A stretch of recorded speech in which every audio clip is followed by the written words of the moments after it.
section 3.3. I wanted to do, this is the second video, I want to do one more of the equations where we use the addition property to solve it.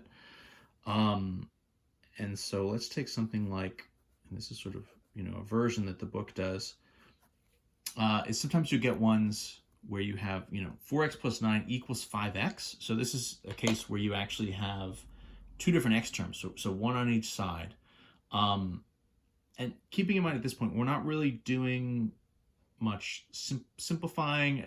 There's versions of all these equations where you have to simplify and clean up things on each side first. In theory here, these are all just like one-step solutions. So you might say, well, I've got x's in two different places. How am I going to solve this in one step? And the move is, well, you have to sort of combine like terms. You want to try to get one x term, right, on either side. And so in the same way that in theory you could like subtract the 9 from both sides and like shift it over. Now, if we did that, that wouldn't really get us anything helpful, because then it would just be like, well, now it's 5x minus 9 equals 4x. That's just like, okay, that's pretty much mathematically equivalent to what we started with. That doesn't really get us any closer. So the thing that's maybe a little bit less intuitive is that we can add and subtract the variable terms to each side as well. And so in this case, what I'd like to do is I really would like to get the x's away from the numbers. I'd like the x's and the numbers to be on opposite sides of my equation. So the thing that I'm going to do to kind of get rid of it, what I'd like to do is I'd like to cancel 4x. I'd like to have the opposite of 4x to cancel that out. So this is a positive 4x. So what I need to sort of balance that and get rid of it is a minus 4x. And again, I'm going to do the same thing to both sides, right? So what this would look like, essentially 4x minus 4x plus 9, right, would equal 5x minus 4x. And in this chapter, we're kind of doing this only for very specific examples. So plus 4x and minus 4x, right, positive and negative of the same thing. They're like terms. They're going to cancel each other out. So this is, 0 plus 9. And what happens on this side is it's like terms, right? So we can combine them. 5 minus 4 would leave us with 1x. But like, okay, written another way, this is 9 equals x, right? And so what happens here, keep in mind, I think it's natural to kind of want to have it written as x equals 9, to have your x's on the left-hand side. With equations, which side is the left-hand side and which side is the right-hand side is totally arbitrary. It doesn't really matter. It would be totally fair to just rewrite this and flip it around. This would be the same thing as if you had 5x equals 4x plus 9. Left and right it doesn't particularly matter at all. It means the same thing. So in this case, we sort of have the number equals x, right? 1x, of course, is just x. And that's how we're going to get our solution. So you'll see some examples in this section where they're sort of setting you up with, a 10x and a 9x, right? A 7x and a 6x, a 15x and a 16x. And the idea is to subtract the smaller number away and be left with a 1x. And so in that way, sort of solving it as a one step and getting to 1x equals whatever the number is and going from there. So that's using addition and subtraction to kind of solve these one-step equations. The other thing we can use is multiplication and division. So we have a multiplication property of equality. And so this says, right, if A and B are equal, then A times C will also be equal to B times C, right? So if I have two things that are equal to each other and then I just multiply them by the same value, then I'm still going to get two sides that are equal to each other. So this is pretty good. This is pretty useful. There is then a division version.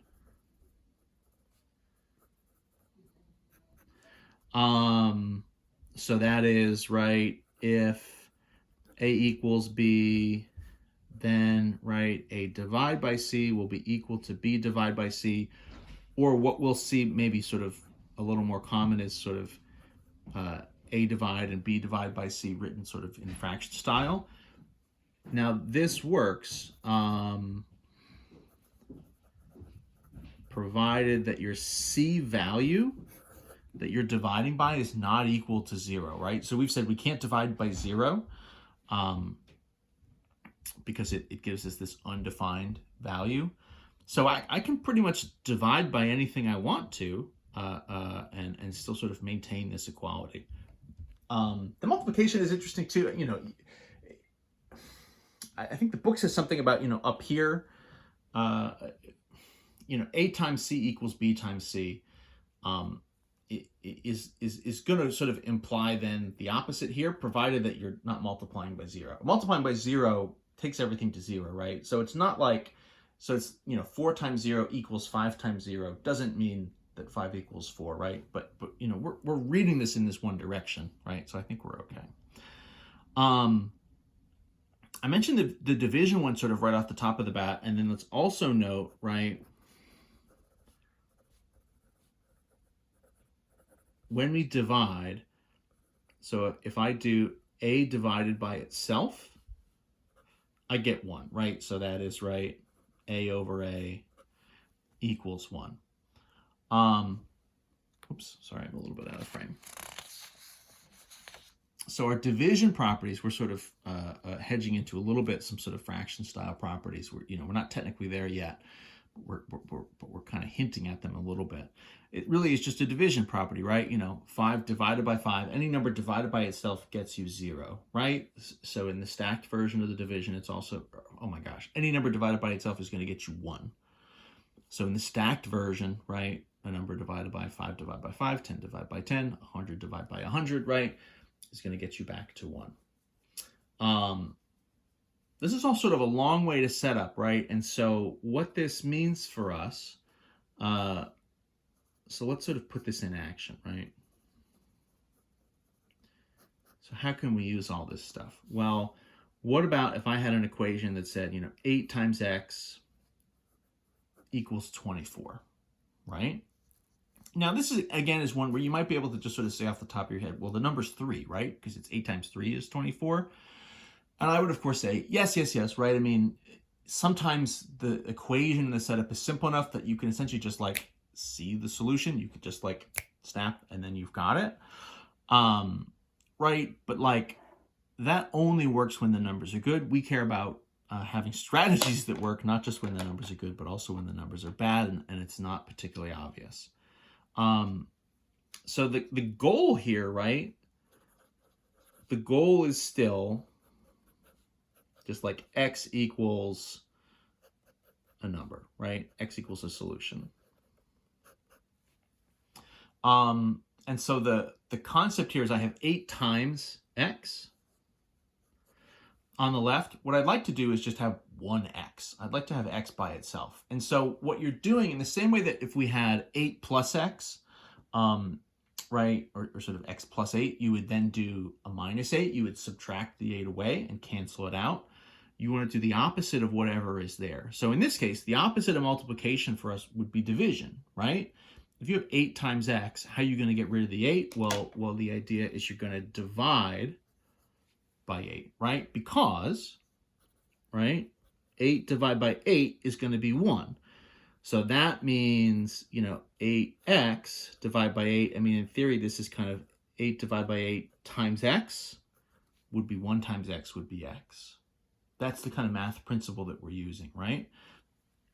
So if I have 8 times x, I want to divide by the 8 to get rid of it. And then, of course, because it's an equation, I have to be balanced and do the same thing to both sides.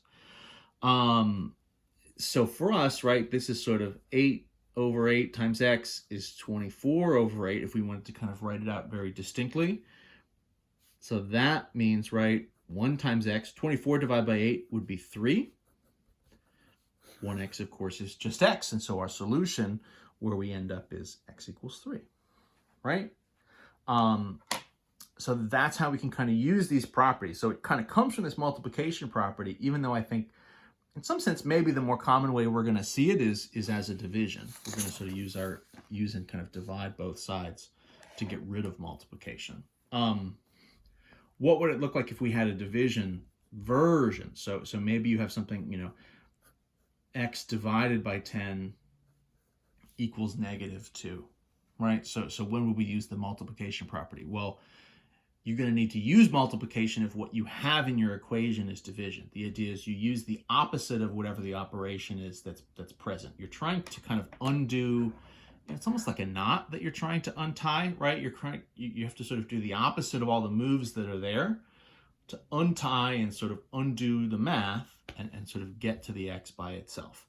So how are you going to undo division? Well, the answer is you're going to multiply, right? So what's the opposite of division is multiplication.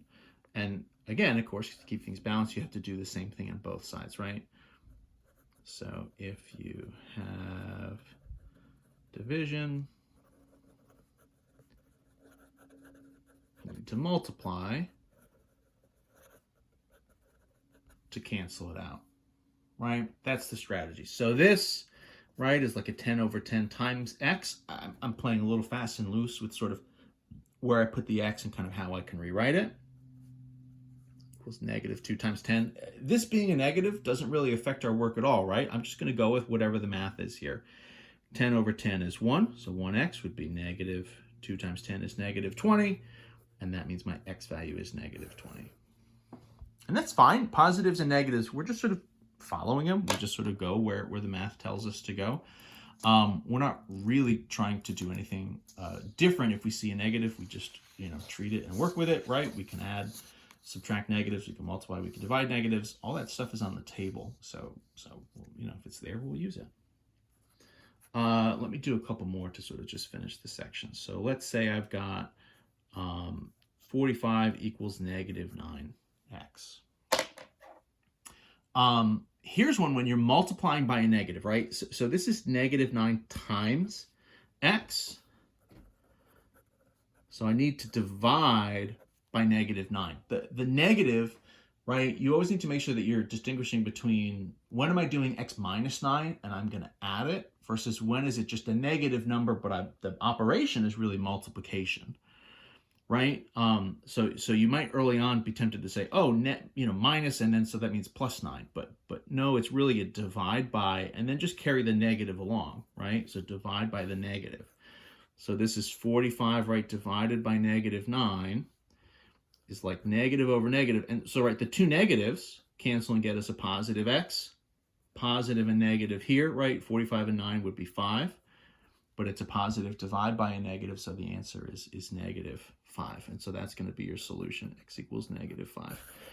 I did a little bit of a jump there, right? The x is on the right, the number's on the left. As I've said before, it's kind of arbitrary which is on the left and which is on the right.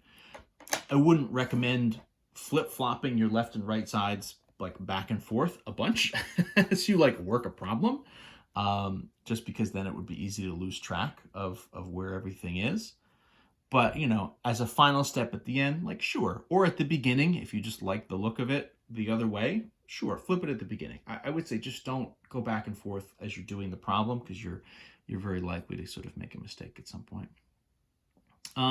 What if we had, let's do, you know, one more. What if I had x divided by -3 equals 13 or something, right? We can essentially pick numbers out of a hat for some of these.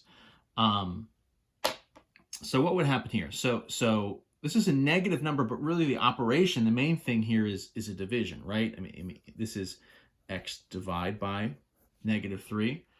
So again, you're not going to add a 3 to this. What you need to do is multiply and include the negative, right? So just include the negative when we multiply. So this is like a -3 over a -3 times x, right? To get the +1 is going to be 13 times -3. So this is +1 times x. Would be 13 times -3 would be -39, positive times negative.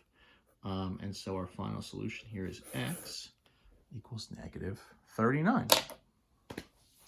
And that's how we do it. So these are all one-step equations, right? So the last video is adding and subtracting to kind of get to a solution, and this is multiplying and dividing.